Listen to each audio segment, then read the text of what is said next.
Hey there, grade 6. New video for you guys today. This one is from PA 6-15. It's called Word Problems with a focus on multiplication equations.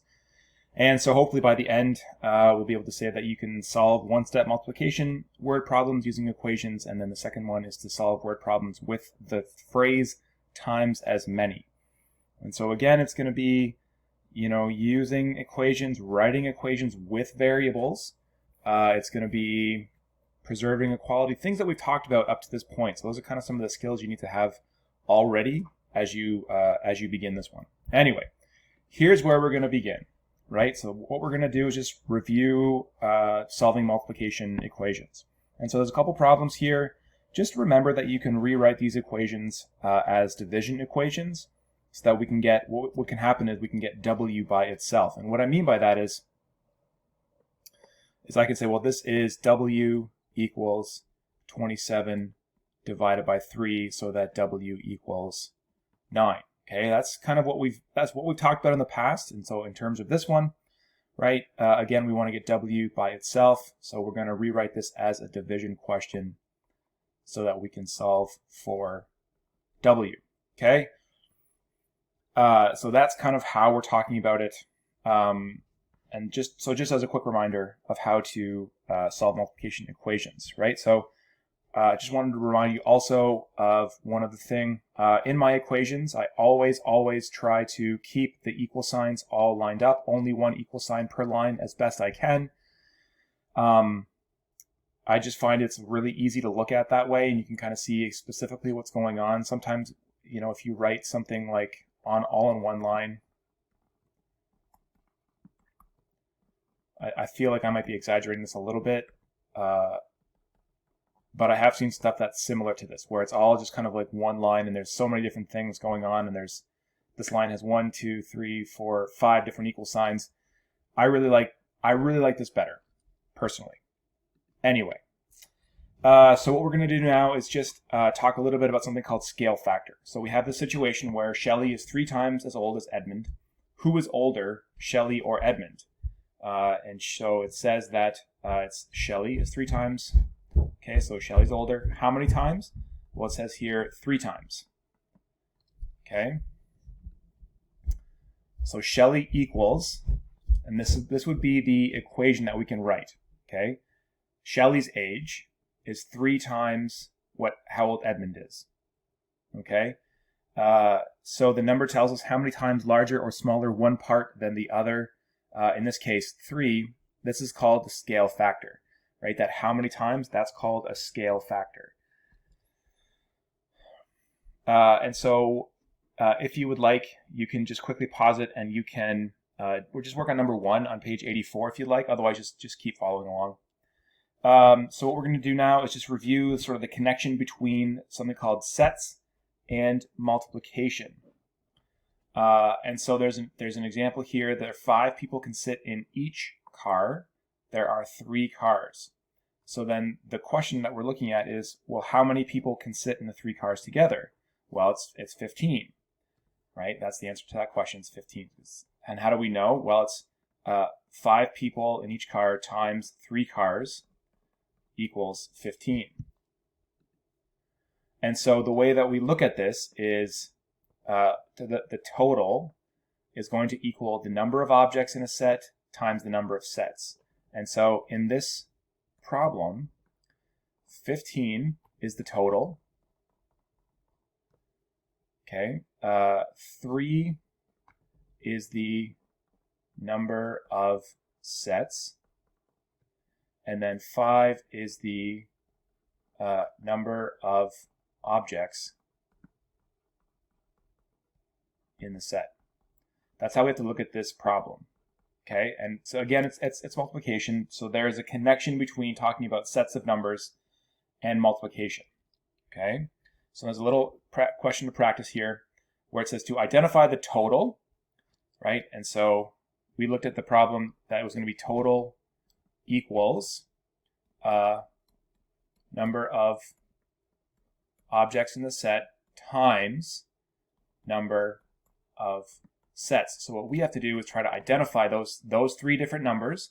Now one of them is going to be an unknown. right? So that's like there's these three things. Here's 8, here's W, and here's 24. One of those numbers is the total, one of those numbers is the number of objects, and one of those numbers is the number of sets.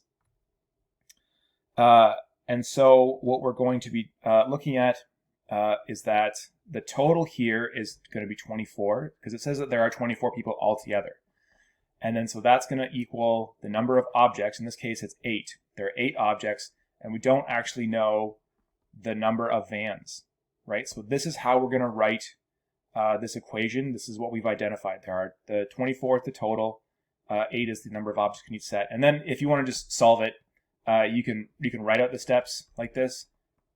Oops, that should be an 8. And then 24 divided by 8 equals W, so then that means that there would be 3 vans, okay? So what we need to consider when we're looking at these problems is this question: which number is the largest? The number of sets, the number of objects in each set, or the total? And I would think that we can say that the total is the largest number. Since the total is the largest number, you can typically use it to write the equation for the problem. You need to multiply the other two numbers, which is the number of sets and the number of objects in the set, to get the total, right? So we can write the equation, which is what we did on the last slide, right? We identified that 24 is the biggest number, so it's the total, and you can write it as an equation as the product of the other two numbers, the number of objects in a set and the number of sets. Okay, so we already kind of did this. We went back and we already wrote the example.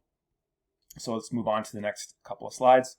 So what we're going to do here is start looking at some word problems. Okay, so the first step, as we're writing word problems, it always involves identifying the information or the data that you're given, which includes the unknown. Okay. In the problems you guys have been solving so far, there's always been like 3 pieces of information. Okay, so for example, there's a problem here that says that there are 5 cookies on each plate. There are 45 cookies altogether. How many plates are there? Okay, so we have 5 cookies on each plate, 45 cookies altogether, and then there's an unknown, so 45 is the total. There's an unknown number of plates, right? So objects in a set, total, and then number of sets. Okay, so we said back up here, no, maybe even the one before, here, right? The total equals the number of objects in a set times the number of sets. So if we identify what we're working with here, that means that we are going to write something along the lines of number of objects in the set times the number of sets equals the total. Now notice sometimes the total I put on the left and sometimes I put it on the right. It doesn't matter so long as only the total is on the one side and the other two pieces of information are on the other. Okay, and then again we can see that, well, that's, W equals 45 divided by 5, W equals 9. So then that means that there are 9 plates in that example. Okay. So there's a little question here. We have to identify the 3 pieces of information and then write and solve the equation. So it says that there are 12 cookies divided equally among 12 plates. How many cookies on each plate? So 12 is the total. The plates are the number of sets, and then the cookies is the unknown, but it's the number of objects in the set. So what we would do is say, well, that's 2, let's say W. Actually, let's change that. Let's make it C for cookies. So we would say 2C equals 12. Now, I did something a little bit different there. Instead of saying 2 times C, I just wrote 2C. We hopefully know that 2C means 2 times C. Anyway, to solve it, then we can say, well, that C equals 12 divided by 2, and then C is going to be 6. So there are 6 cookies on each plate. Okay? Now, what that is going to enable us to do is get into problems that use that phrase times as many. Okay? They can also be solved using multiplication equations. So we have this equation, or we have the situation. We have 21 cats. That's our total. We have W dogs, and then 3 times as many cats as dogs. And it says that there are 21 cats. So what we are going to do is we are going to say, well, 21 equals 3 times, D. So that's number of cats, and it's 3 times as many cats as dogs. So 21 equals that, right? That's times as many. So then to solve that, it's 21 divided by 3 equals D, and then 21 divided by 3 is 7 equals D. So again, we've identified the larger number, the number of cats as the number of dogs. Or the number of dogs. The number of cats is larger, right? And so that's gonna function as our total. Okay. You have to determine what's given, the larger or the smaller part, in order to figure out what's going to happen. If the smaller part is given, you can multiply it by the scale factor, which we talked about a few slides ago, to find the larger part.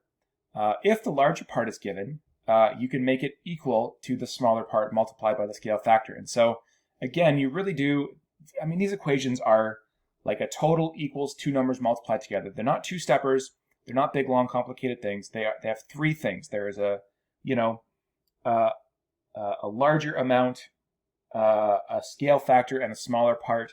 You really have to sort of focus on that stuff to figure these ones out. And so, that's all there is there. And then, so there's an exercise here. It says to write a multiplication equation for the problem and then solve it. And then, so you're asked to think about whether or not we're given the smaller part or the larger part. There are W mice, 6 rats, and 3 times as many mice as rats. And so what's happening here is that we need to find out how many mice there are by multiplying the number of rats times 3. And that's going to tell us how many mice. And so W is going to equal 18. So that means that there are, again, and if we think about this logically, if we say that there's 18 mice and there's 6 rats, is 18 3 times as big as 6 is what we're really asking. Okay? And it is. So, this one I'll just talk about real quick because there's a couple of examples. Sometimes people will have problems that involve units of measurement, so distance or weight, stuff like that. Just remember that you can treat units like kilometers the same way as you treat marbles, right? So for example, 3 times as many as 4 marbles is 12 marbles, and 3 times as far as 4 kilometers is 12 kilometers. That means the same thing, right? So we're multiplying 3 times 4, because that's 3 times will be our scale factor, and then as 4 marbles equals 12 marbles. It's the same here. 3 times 4 kilometers is still 12 kilometers, right? And so it says Jennifer's 3 times as old as Kyle, so we have scale factor right here, 3 times, and Kyle is 4. So we're going to take our number here, multiply it by the scale factor to find that Jennifer, again, is 12 years old. Now, I'm running short on time, so I'm going to skip over number 13 and just go to the practice. You can work on page 84 and 85. Both those pages, there's not really any bonus ones, but it covers everything that we've talked about so far. Anyway, thanks for listening, and thanks for watching, and yeah, have a great day.